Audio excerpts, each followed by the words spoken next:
70వ bit. The sum of first 40 positive integers divisible by 6 is.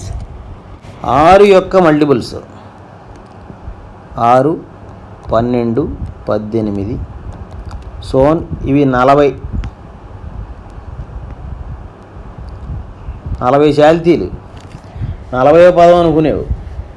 40 terms ఇక్కడ ఉద్దేశం. వీటి యొక్క సమ్ కావాలంట. S40 is equal to 40/2 is 20, 2a is 12, n-1, 40 - 1 is 39, d is 6, 20, 12 plus 234, 20 into 246, 4920. Answer ఇది. A manufacturer of TV sets produced 600 sets in the 3rd year and 700 sets in the 7th year. Assuming that the production increases uniformly by a fixed number every year, the total production in first 7 years is. Simple. T3 is equal to 600, a plus 2d. T7 is equal to 700, a plus 6d. తీసి పారెత్తే 4d is equal to 100, d is equal to 25. Every year 25 పెరుగుతుంది production. అక్కడికి తెలిసింది. a plus 2d is equal to 600, a plus 2 into 25 is equal to 600, a is equal to 600 minus 50, 550. This is the first year production. S7 is equal to 7/2. First term ఇది, last term 700. 7/2 into 1250. 2 ఎక్కుంది into 6 పాతిక, 7 6 పాతికలు, 4375. ఇది మన answer. The sum of 4th and 8th terms of an AP is 24. The sum of 6th and 10th terms is 44. And then the first 3 terms of the AP are. పదాలు రాసుకుని కూడుకుని చేసేస్తే బాగానే ఉంటుంది. కాకపోతే దానికన్నా డైరెక్ట్గా చేసుకుంటూ వెళ్ళిపోదాం. 4th 8th వాటి యొక్క సమ్. 4th అంటే a plus 3d, 8th అంటే a plus 7d, కూడెత్తి 24 అని ఇచ్చేశారు. అప్పుడు 2a plus 10d is equal to 24. అప్పుడు a plus 5d is equal to 12 అని ఇచ్చినట్టు. అంటే T6 ఇచ్చినట్టు అయింది. అవసరమైతే వాడుకుందాం. T6 12 అన్నమాట. అలాగే ఇంకో సమ్ ఇచ్చారు. 6th and 10th terms. 6th అంటే a plus 5d, 10th term a plus 9d is equal to 44. a plus 5d మనకు తెలుసు. అసలు 5d మనకు తెలుసు కాబట్టి 12 అని పైన plus a plus 9d is equal to 44. అప్పుడు a plus 9d తెలిసిపోయింది, 32. అంటే T10 32 అని తెలిసిపోయింది. ఇప్పుడు ఇది ఈక్వేషన్ 2. మనకు కావాలనుకుంటే ఏం కావాలి? ఇంతకీ ప్రోగ్రెషన్ కావాలి. ప్రోగ్రెషన్ కావాలంటే ఏ డీల్ చెప్తే అవుద్ది ఇక్కడ. ఓకే, ఏ డీల్ కావాలంటే మనం 2 ఈక్వేషన్ ఒకటి సాల్వ్ చేసేయచ్చు కదా. a plus 5d, a plus 9dలు ఉన్నాయి మన దగ్గర. a plus 9d is equal to 32, a plus 5d is equal to 12. Then 4d is equal to తీసేస్తే 20. d is equal to a plus 5d 12 కదా. So a plus 5 5 is 25 is equal to 12. a is equal to -13. -13 ఉన్నది అసలు ఒకటే option ఉంది. So అదే మన answer. ఏదైతే అది తప్పిచ్చినా సరే కొంచెం చిన్న తప్పు ఉంది, కరెక్షన్ చేసినట్టున్నారు అందులో, అయినా అదే మన ఆన్సర్. So this one. 73వ bit. Subbarao started work in 1995 at an annual salary of 5,000 and received an increment of rupees 200 each year. In which year did his income reach 7,000? సంవత్సరం 200 జీతం పెరుగుద్దంట. 1995లో పనిచేయడం మొదలెట్టాయంట. అప్పుడు వాళ్ళ జీతం 5,000 అంట. ఇది పరిస్థితి. 1995 జీతం 5,000. ఇది మన ఫస్ట్ టర్మ్. సంవత్సరం జీతం 200 పెరుగుద్ది, అది కామన్ డిఫరెన్స్. 7,000 ఎప్పుడు అవుద్ది, అది వాళ్ళు అడిగేది. TN is equal to 7,000, ఇది ఎప్పుడు అవుద్ది. 5,000 plus n-1 into 200 is equal to 7,000 అవ్వాలి. ఆటోమేటిక్గా n-1 into 200 is equal to 2,000. n-1 is equal to 10. n is equal to 11. 11 సంవత్సరాలకు అవుద్ది. 1995కి 11 కూడితే 2006 కల్లా 7,000 అవుద్ది. ఇది మన ఆన్సర్. 2006కి 7,000 అవుతుంది. A sum of rupees 1,000 is invested at 8% simple interest per year. The interest at the end of 30 years is. Super. ఇది progressions లెక్కేం కాదు, ఇంట్రెస్ట్ ఫార్ములా పూర్వం గుర్తుండిపోతే నీకు పని అయిపోద్ది. ప్రిన్సిపల్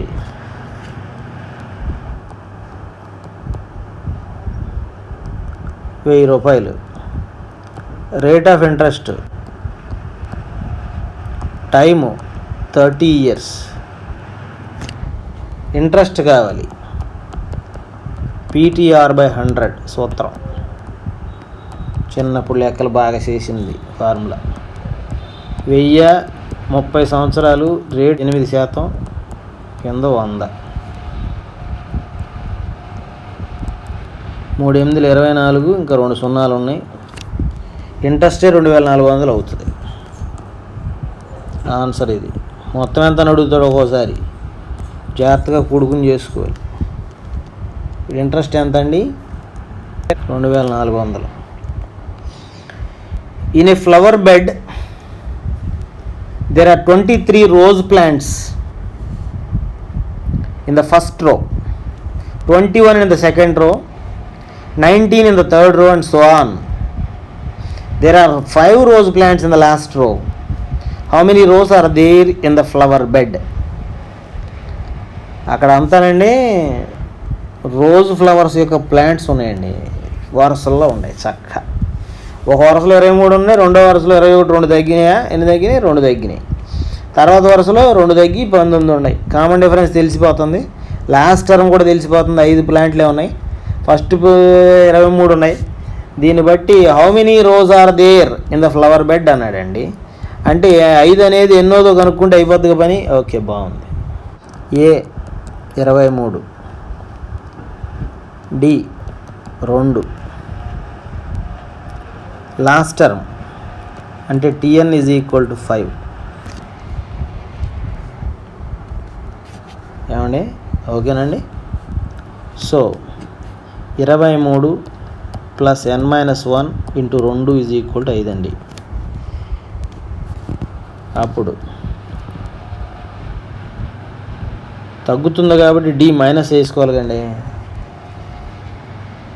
సో ఓకే, ఇది మైనస్. బాగుంది. 23 అటు పట్టుకెళ్ళిపోతే -n-1 × 2 = అటు వెళ్తే మైనస్ ఎంత అమ్మా ఇది? 23లోంచి 5 తీసేస్తే ఇట్ ఈజ్ 18. సో ఇది దీంట్లో 9 సార్లు పోద్ది. మైనస్ మైనస్ ప్లస్ అయిపోతుంది. n-1 = 9 అయినప్పుడు n = 10. అక్కడ 10 రోస్ ఉన్నాయండి. సింపుల్గా 10 మన ఆన్సర్ అండి. ఎన్ employee got ₹200 per month in his 11th year service. ఓరి నాయను, 11 ఏళ్ళు ఉద్యోగం చేసేటప్పటికి నెల జీతం 200 అయింది. అండ్ గాట్ ₹495 ఉంది. కరెక్షన్ చేశారు ఎవరో మన కోసం. 395 అయితే మనకు ఆన్సర్ వస్తుందంట. ₹395 per month in his 24th year service. If his monthly salary in AP is in AP and Andhra Pradesh కాదు, ఇక్కడ అర్థమెటిక్ ప్రోగ్రెషనే. Then what is his initial salary, what is his increment ఎంత, ఇనీషియల్ శాలరీ ఎంత, అది లెక్క. అంటే ఇక్కడ మనకేమి ఇచ్చినట్టు 11వ టర్మ్ ఇచ్చారు, 24వ టర్మ్ ఇచ్చారు, ఏ ఎంత డి ఎంత అని అడిగారు. అంతేగాని అట్లా అనుకోవాలి. A + 10D = 200 అండి. A + 23D = 395 అండి. కింద దాంట్లో నుంచి పైకి తీసేస్తానండి. 13D = 195 అండి. అప్పుడు D = 195/13. ఇక్కడికి ఇది ఒకసారి పోయింది. ఒక 13 పోను 6 మిగులు 65లో నాకు తెలిసి 5 సార్లు పోతుంది. సో D = 15 అండి. ఓకే, ₹15 పెరుగుతుంది పాపం జీతం. ఇనీషియల్ శాలరీ ఎంతో కావాలంటే ఒక ఈక్వేషన్లో పెట్టుకుంటే సరిపోద్దిగా. A + 10 × D = 200 కదా. A + 150 = 200. So A = 50 rupees 50 initial salary. ఇది మన ఆన్సరు. జీతం ఇంక్రిమెంటు చక్కగా కనపడతాయి చూడు.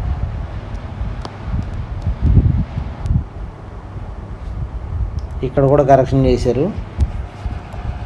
మన ఆన్సరు ₹15 ఇంక్రిమెంటు, జీతం ₹50. సరిపోయింది చక్కగా. తర్వాత 77 బిట్ చూస్తే XYZ are in AP 2Y = అన్నాడు.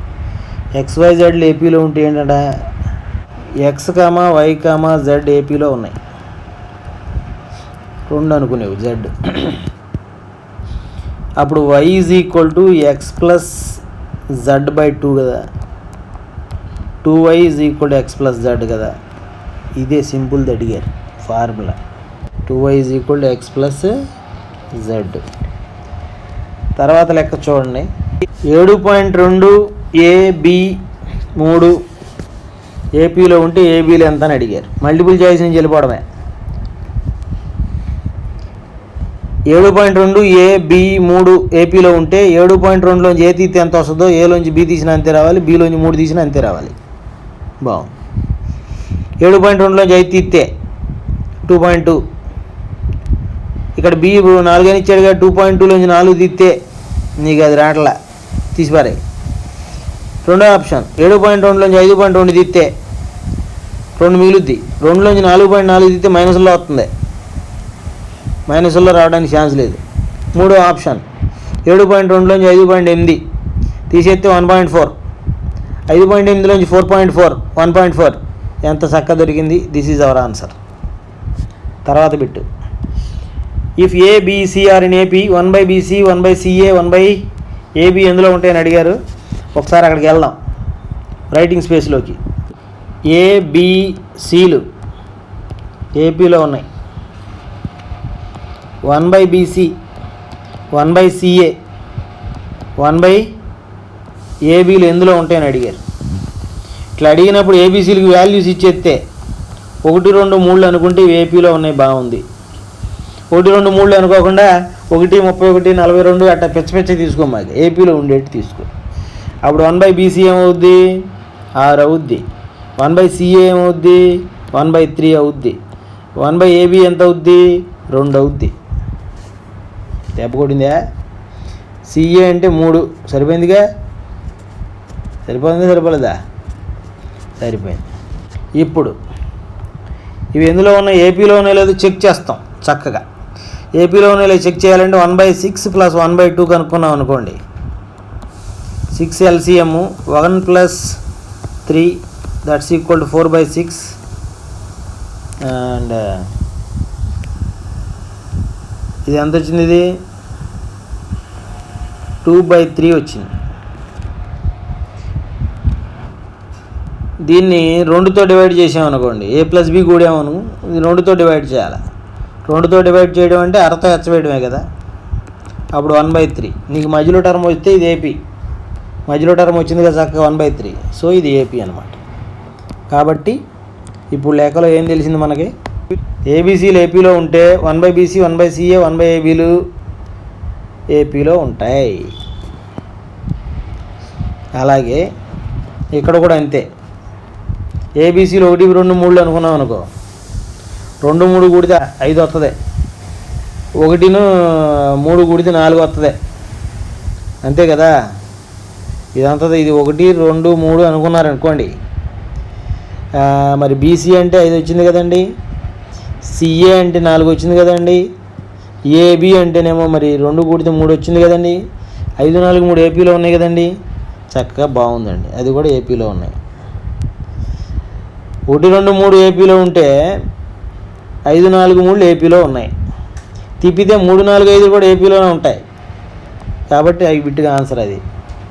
How many terms are to be added to make the sum 52? వాడు ప్రోగ్రెషన్ ఇచ్చారు, -8 -6 -4 సో ఆన్. ఎన్ని టర్మ్స్ కూడితే 52 వస్తుందని అడిగారు. లెక్క సింపుల్ లెక్కే, చేసినవే అయినా సరే మళ్ళీ చేద్దాం. -8 -6 -4 సో ఆన్. SN = 52 అవ్వాలి. 52 అయితే n ఎంతో కావాలి? n/2 2a -16 2 8 plus n - 1 d2 = 52. 2 దీంట్లో 8 సార్లు ఈ 2 కొట్టుకుపోయింది. n × n - 9 = 52. So n² - 9n - 52 = 0. n² - 13n + 4n - 52 = 0. 9n ఇలా రాసుకున్నాం. హెచ్చవెత్తే 52 రావాలి, కూడితే -9 రావాలి. 13 4 చూస్తే 9 వస్తుంది, -9. హెచ్చవెత్తే 13 4 52 సరిపోద్ది. n కామన్ తీస్తే n - 13 + 4 కామన్ తీస్తే n - 13 = 0. So n + 4 × n - 13 = 0. n = -4, n = 13. Terms యొక్క నంబరు మైనస్లో ఉండదు కాబట్టి మన answer 13. How many terms need to make sum to 0 for 18 16 14 so on? Common difference -2 కనబడిపోతుంది. ఏపీ అని అర్థమైపోయింది. ఎన్ని టర్మ్స్ కూడితే 0 వస్తుంది అన్నారు? సింపుల్గా చేయడమే. 18 16 14 SN 0 అయిపోవాలి. ఎన్ని కూడితే 0 అవుతుంది? n/2 2 × 18 ప్లస్ n - 1 × d - 2 = 0 అయిపోవాలి. 2 ఇక్కడ పోయింది. అప్పుడు ఏమవుతుంది? ఇది n × 18 - n + 1 = 0. అండ్ ఇప్పుడు ఏమైంది? ఇది n into 19 minus n is equal to 0. n 0 అన్న అవ్వాలి, n 19 అన్న అవ్వాలి. n 0 అయితే ఇదంతా గోల ఎందుకు, 19 మన ఆన్సర్.